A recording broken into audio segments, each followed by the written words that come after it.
रामचिरी में पद्म श्री फणीश्वर नाथ रेणु और स्वर्गीय डोमी मंडल स्वर्गीय श्री देवी प्रतिमा के कार्यक्रम में अध्यक्ष इंजीनियर कमलाकांत भारती जी, माननीय मंत्री संयुक्त, माननीय पूर्व सांसद मनीलाल मंडल जी हमारे गार्जियन हैं। मंच पर माननीय सांसद रामप्रीत मंडल जी, मंच पर पूर्व सांसद पूर्व मंत्री देवेंद्र प्रसाद यादव जी जो अभी चले गए, पूर्व मंत्री कृपानाथ पाठक जी, पूर्व मंत्री लक्ष्मेश्वर राय जी जो हमारे भाई हैं, पूर्व विधायक सतीश साहू जी, जिला पार्षद बुजुर्ग राम लखन यादव जी, प्रमुख लोकही देव नारायण यादव जी, स्थानीय मुखिया संतोष राम जी, पूर्व प्रमुख वरुण जी, राम कुमार मंडल जी, जदयू अध्यक्ष विनोद जी, जदयू फुलपरास अध्यक्ष उपेंद्र कामत जी, जदयू अध्यक्ष घोगंडिया संजय मंडल जी, स्थानीय नेता बाबू नंद मंडल जी, विक्रमशिला देवी जी,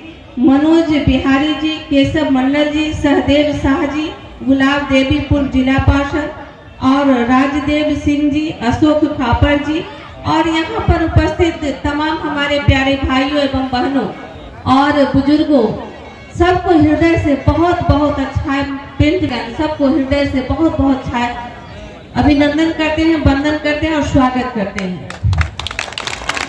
आज सब लोग यहाँ पर अपनी अपनी बात रखे हैं और सबने कहा कि माता पिता के प्रति हमारा क्या कर्तव्य होना चाहिए, क्या सम्मान होना चाहिए।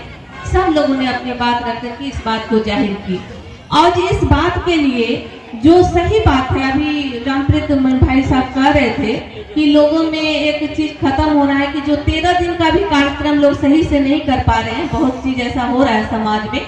लेकिन इस परिस्थिति में भी इंजीनियर कमलाकांत भारती जी को बहुत बहुत आभार व्यक्त करते हैं और धन्यवाद देते हैं कि उन्होंने इतना बढ़िया कार्यक्रम किया है और इसमें अपने माता पिता जी के साथ फणीश्वर नाथ रेणु जी का जो मूर्ति का अनावरण किया गया है, इसके लिए भी उनको बहुत बहुत आभार देते हैं, बहुत बहुत धन्यवाद देते हैं।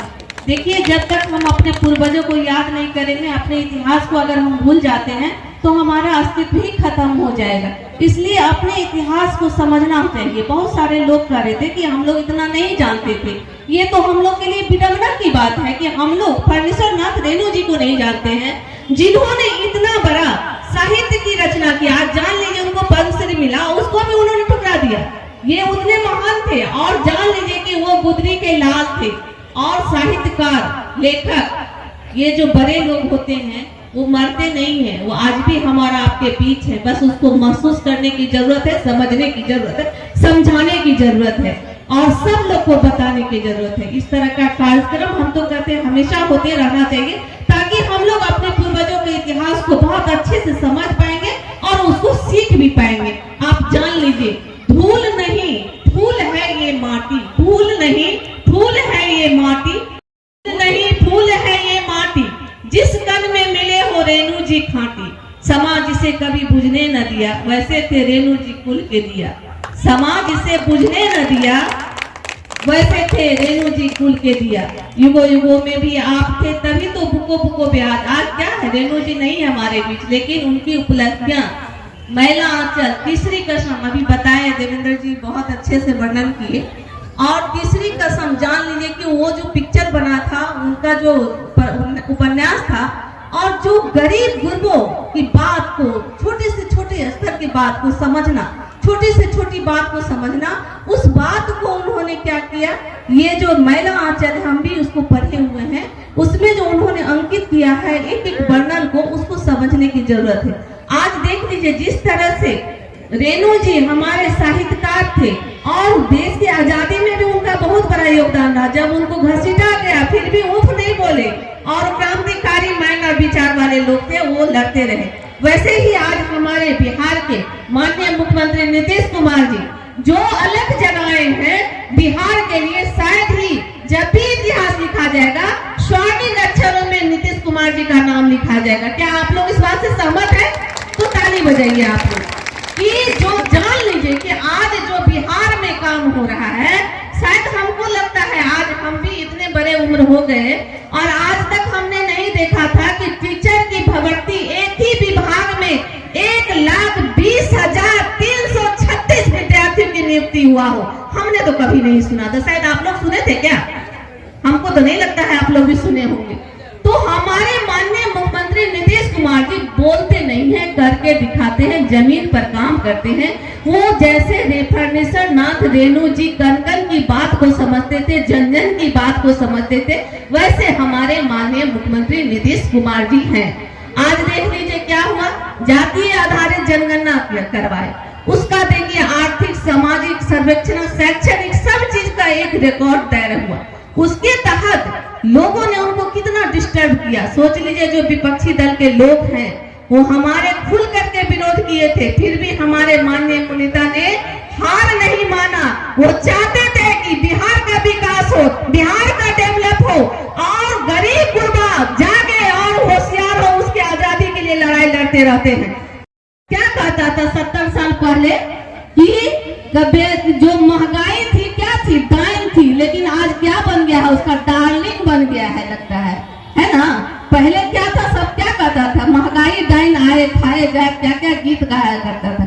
लेकिन आज महंगाई डाइन डाइन नहीं, उसकी डार्लिंग बन गई है, इसीलिए उस पर कोई चर्चा नहीं, कोई बात नहीं। लेकिन हमारे माननीय मुख्यमंत्री जी सब बात को समझते हैं। वो तो हमेशा सबसे कहते हैं कि अरे बिहार को मुख्य राज्य का दर्जा दे दिया जाए, अगर वो विशिष्ट राज्य का दर्जा मिल जाएगा बिहार को, तो जान लीजिए कि स्वतः जो भी डेवलपमेंट करना चाहते हैं बहुत आसानी से होगा। आज जान लीजिए स्थिति क्या है, 8वीं से 9वीं तक की बच्चों की पढ़ाई जो गरीब गुरबा का बच्चा पढ़ता है, उसके लिए केंद्र से उसकी राशि को बंद कर दिया गया। क्यों बंद कर दिया गया, इसका कभी आप लोगों ने चिंतन किया? आप लोग को पता भी नहीं चला। क्यों नहीं पता चला? क्योंकि उसने बंद किया, हमारे माननीय मुख्यमंत्री नीतीश कुमार जी ने उसको प्रबंध किया, इसीलिए आप लोग को पता नहीं चला, एहसास भी नहीं हुआ। और देखिए आज भी हमारे बच्चे के खाता में पैसा जा रहा है उसके हेल्थ के लिए। उस लोगों का ये मंशा है कि गरीब गुरबा आगे नहीं बढ़े, वो जाल साज करता है, झूठ फरेब करता है, वो मन की बात करता है। हमारे माननीय मुख्यमंत्री जी काम की बात करते हैं। वो क्या करता है, मन की बात करता है। हमारे माननीय मुख्यमंत्री जी काम की बात करते हैं। तो ऐसे हैं हमारे नेता। आज देख लीजिए आर्थिक सर्वेक्षण हुआ, उसमें क्या कहा गया कि हर वर्ग के तबके के लोग को, जो गरीब गुरबा लोग हैं, उसको 2 लाख तक की राशि की व्यवस्था की जाएगी, और जिसको जो झोपड़ी है 29,000 झोपड़ी है, उसको भी घर बनाने के लिए पैसा दिया जाएगा। तो एक एक छोटी से छोटी बात को हमारे नेता समझते हैं। अब आप लोग को भी सोचना होगा कि हमको किधर जाना है। शिकारी आएगा, जाल बिछाएगा, लेकिन जाल लेकर के फंसना नहीं है, उसमें फंसा देना है। अरे आप लोग चिड़िया नहीं है जो फंस जाइए, बाज बनिए, जाल को उड़ा करके भागने की क्षमता है हम लोगों में। हम लोग अगर ठान ले तो बाज बन करके उसके चिर बाज को उड़ा करके ले जाएंगे जाल को। तो ये मनसा हम लोग का है और होना चाहिए। आज हम लोग यहाँ पर फर्नीचर नाथ रेणु जी की जयंती के अवसर पर सब लोग यहाँ एकत्रित हुए। बहुत अच्छा लग रहा है कि यहाँ पे महिलाओं की भागीदारी भी बढ़ी है और सब लोग यहाँ एकत्रित हैं। आज जान लीजिए महिलाओं को जो देखते हैं सभा में, आज हम भी जान लीजिए ये बेलहा फुलपरास और लोखा कोनो दूर नहीं थे, ये टाट और खाट के संबंध थे। टाट के जगह पे खाट बिछा दिलिए, सब हम सब एक ही छी, बस समझे के देरी थे। और जान लिया कि आए देखियो महिला सब यहाँ उपस्थित छे, हमू अति पिछड़ा वर्ग की महिला छिए और एक साधारण हाउस वाइफ रहिए। आए देखियो चौका से चौक तक रहिए, चौक से सदन तक पहुँच लिए तरीके करके माननीय मुख्यमंत्री जी नीतीश कुमार जी। देखिए अवसरवादी का सिद्धांत, कहते हैं लोहिया जी अवसर दे के देखो। कई लोग कहते हैं कि नए लोग को लाओगे क्या होगा, अरे अवसर दे के तो देखिए, अवसर दीजिएगा तो जरूर। अच्छा ने हमको अवसर दिया और अवसर देने का नतीजा देखिए कि आज सभा में महिलाएं बैठी हुई हैं और महिलाएं भाषण दे रही है। ये कितना बड़ा बात है, ये भी क्रांतिकारी परिवर्तन है जो मौन क्रांति माननीय मुख्यमंत्री नीतीश कुमार जी करते हैं, उसी का परिणाम है कि आज महिलाएं यहाँ भरी सभा में बैठ करके भाषण को सुन रही। नहीं तो कल तक कहाँ निकल पाती थी कि कल तक निकले चलिए दलान पर की करे चलिए, खास सुने चलिए, सब कोई घर में घुस जाए चलिए। लेकिन अब देखियो कि सभा में भी आवे छिए और भाषण भी सब सबको सुननी चाहिए कि यही तो उपलब्धि है, यही तो क्रांतिकारी परिवर्तन है। लोग कहते हैं क्या परिवर्तन हुआ है, लगता है वैसे लोग को दिखेगा भी नहीं। जिसको आंख रहेगा वही ना देखेगा, जिसका विजन रहेगा वही ना समझेगा। तो ये समझना है और सब लोग को एकत्रित होना है कि हमको क्या चुनना है, नहीं चुनना है। आप लोग क्या माननीय मुख्यमंत्री नीतीश कुमार जी को 40 सीट देकर के विदा करेंगे ना, दिल्ली का देंगे ना सिंहासन गद्दी? सब हाथ उठा के कहिए तो दीजिएगा। हमारे माननीय मुख्यमंत्री जी को भेजिए दिल्ली। सब लोग देखिए कि देश में क्या तरक्की होगा।